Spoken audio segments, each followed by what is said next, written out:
महाभारत में द्रोणपुत्र अश्वत्थामा एक ऐसा योद्धा था जो अकेले के ही दम पर संपूर्ण युद्ध लड़ने की क्षमता रखता था। कौरवों की सेना में एक से एक योद्धा थे। पांडवों की सेना हर लिहाज से कौरवों की सेना से कमजोर थी, लेकिन फिर भी कौरव हार गए। महाभारत युद्ध के बाद जीवित बचे 18 योद्धाओं में से एक अश्वत्थामा भी थे। अश्वत्थामा को संपूर्ण महाभारत के युद्ध में कोई हरा नहीं सकता था। वे आज भी अपराजित और अमर हैं। पांडवों की सेना में जहां विष्णु अवतार श्री कृष्ण थे, तो वहीं कौरवों की सेना में रुद्र का अंशावतार अश्वत्थामा थे। लेकिन कौरवों के बीच अश्वत्थामा के लिए कोई खास जगह नहीं थी। दुर्योधन की नजर में मामा शकुनी और कर्ण महान थे। महाभारत के युद्ध समाप्ति के बाद जब कुरुक्षेत्र के मैदान में दुर्योधन मरणासन्न अवस्था में था, तब भगवान श्री कृष्ण उससे मिलने पहुंचे। श्री कृष्ण को देख दुर्योधन ने श्री कृष्ण को दुख और क्रोधवश बहुत खरी खोटी सुनाई। जब दुर्योधन चुप हो गया, तब श्री कृष्ण ने उसके युद्ध में की गई उन गलतियों के बारे में बताया। जो वह नहीं करता तो महाभारत के युद्ध में उसकी ही विजय होती। दुर्योधन अश्वत्थामा की शक्ति को नहीं पहचान पाया। रुद्राक्ष अश्वत्थामा को अजर अमर होने का वरदान था। वह भी भगवान श्री कृष्ण के समान ही 64 कलाओं और 18 विद्याओं में पारंगत था। अश्वत्थामा ने युद्ध कौशल की शिक्षा केवल अपने पिता से ही नहीं ली थी, बल्कि उन्होंने युद्ध कौशल की शिक्षा परशुराम, दुर्वासा, व्यास, भीष्म, कृपाचार्य आदि महापुरुषों से भी ली थी।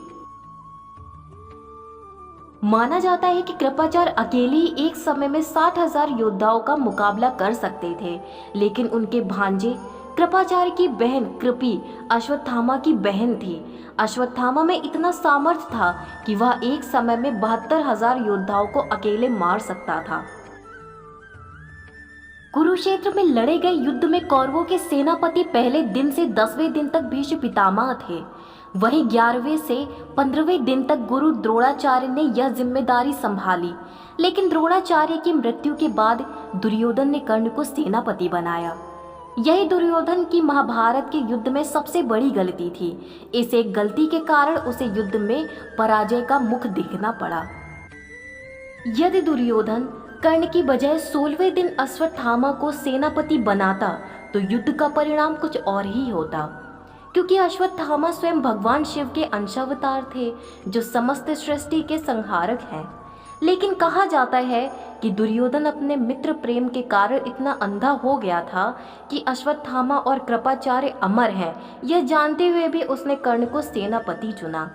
ऐसे में दुर्योधन ने अश्वत्थामा की जगह कर्ण को सेनापति का पद देकर महाभारत के युद्ध में सबसे बड़ी भूल की थी।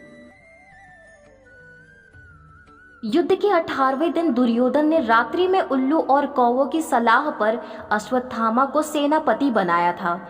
उस एक रात्रि में अश्वत्थामा ने पांडवों की बची लाखों सेनाओं, पुत्रों और गर्भ में पल रहे पांडवों के पुत्रों तक को मौत के घाट उतार दिया था। अश्वत्थामा की इस नरसंहार के बाद पांडवों में विरक्ति का भाव आ गया था। वे जीत कर भी हार गए थे। उनका सब कुछ नष्ट हो गया था। यही कारण था कि श्री कृष्ण ने अश्वत्थामा को 3000 वर्षों तक कोढ़ी के रूप में रहकर भटकने का शाप दे दिया था। यदि दुर्योधन पहले ही अश्वत्थामा को सेनापति बना देता, तो वह खुद भी नहीं मरता और पांडवों पर जीत भी दर्ज कर चुका होता। हालांकि यह काम अश्वत्थामा ने युद्ध की समाप्ति पर किया था। जब अश्वत्थामा द्वारा किए गए इस नरसंहार का पता दुर्योधन को चला, तो उसने सुकून की सांस ली। तो यह थी आज की हमारी वीडियो। उम्मीद है आप सभी को यह वीडियो पसंद आई होगी। वीडियो को लाइक, शेयर, सब्सक्राइब जरूर करें।